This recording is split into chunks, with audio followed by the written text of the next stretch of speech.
All right, I want to have a little chat here about those of you who have been good moms to go to pelvic floor PT to try and fix your leakage. And you did everything that you were told to do. But most of it was really basic exercise, or they did a lot of internal work for high tone or things like that. So just specifically that group. And again, most runners, most athletes, I will say, barring other birth injuries, things like that, that tends to be what we run into.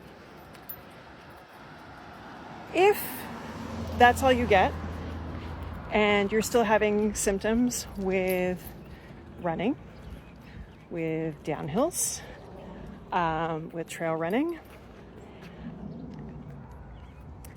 there's a few things you might want to check. I chatted with someone today, I'm on a walk with Abby, that she'd seen 4 different therapists. And part of what I'm actually really good at is looking at what people have done and looking to see where the gaps are and where there's opportunities to improve. And the issue was downhill running and running I think longer distance, more than like 8 or 9 miles, and no, not super fast or anything like that. And the person had done no agility training, had done no like eccentric quad, like just training for downhill running. And this goes for like any runner, whether you have pelvic floor injuries or not.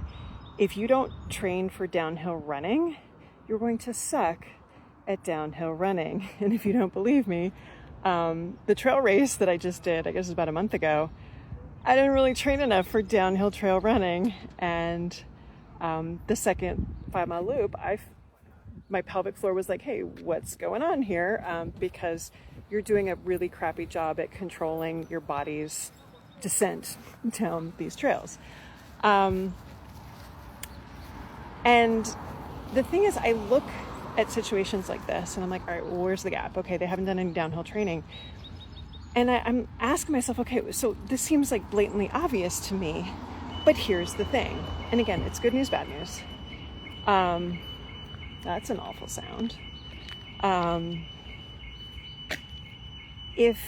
again, this is a theme that I come back to. If you are working with a pelvic floor PT, that they've gone into pelvic floor PT kind of straight out of school, that's all they've ever done, they don't really have background in anything else, they're not going to know how to do this.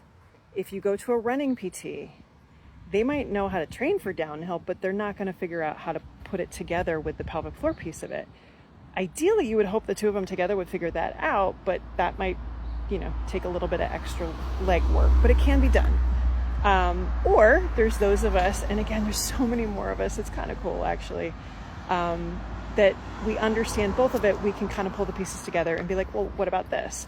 So as far as like the distance training, you think, well, geez, if they don't get symptoms until like mile 8 or 9, I don't want to have to do 8 or 9 miles every time I want to challenge this. Okay, so how do you make somebody fatigue out sooner? You do interval work. And she hadn't done any interval work. And I'm like, that's fine. She's like, well, I wasn't doing it because I wasn't training for race. I'm like, that's fine. You can still use it to fatigue out, get you tired sooner, and get to that symptom kind of ceiling sooner.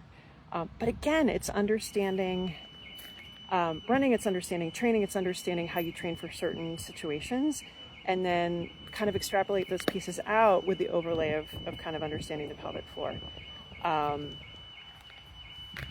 And so to me, those kind of scenarios are awesome because I already kind of know what's going on with the pelvic floor because they have it treated. But again, there's this assumption that, okay, I've down-trained you, I've done this internal work, all better now, right? And it's like, no. You have to integrate it. You have to teach your body how to use it. Just because it's there in a static context doesn't mean that your brain knows what the frick to do when you run down a hill. You have to train for that. And that's kind of like, again, I did not used to treat that way years ago. And you'd have patients that come and say, hey, I have this problem. I'm like, okay, well, I don't know what to do. And then we started to realize, hey, let's do the mashup between how you would train for running period, and then integrate the pelvic floor piece. So again, I'm making it sound super easy and super obvious. It wasn't always that way for me. It's something I've kind of come to myself, but I bring it up for those of you that are, again, trying to be really good patients in postpartum and see pelvic floor PTs, and you have to have those conversations about, okay, where are the deficits? What do we need to target? Where do we need to spend more time? And it might not be on the table. It might be running specific things, but integrating kind of pelvic floor concepts into it. So that's my 2 cents on downhill running, and what y'all are missing, and where we need to spend some more time and attention. If you have questions about, I've got a hill ahead of me. We're gonna wrap this up before I walk downhill. I'm not gonna do a live and walk a dog and walk down a cliff. If you have questions like that, you've hit a ceiling on your return to run, like you've done PT and it kind of maxed out, but you still are having issues, please DM me. Lots of times it's just problem solving this stuff and figuring out what's missing and where we can kind of fill in the gaps. And if it's something that you're like, hey, I'd like to kind of figure this out a little bit more. I do a lot of consults working with women and their PTs to be like, hey, this is where the gaps are. Why don't you guys kind of work on this, this, and this, so I can kind of get the big picture.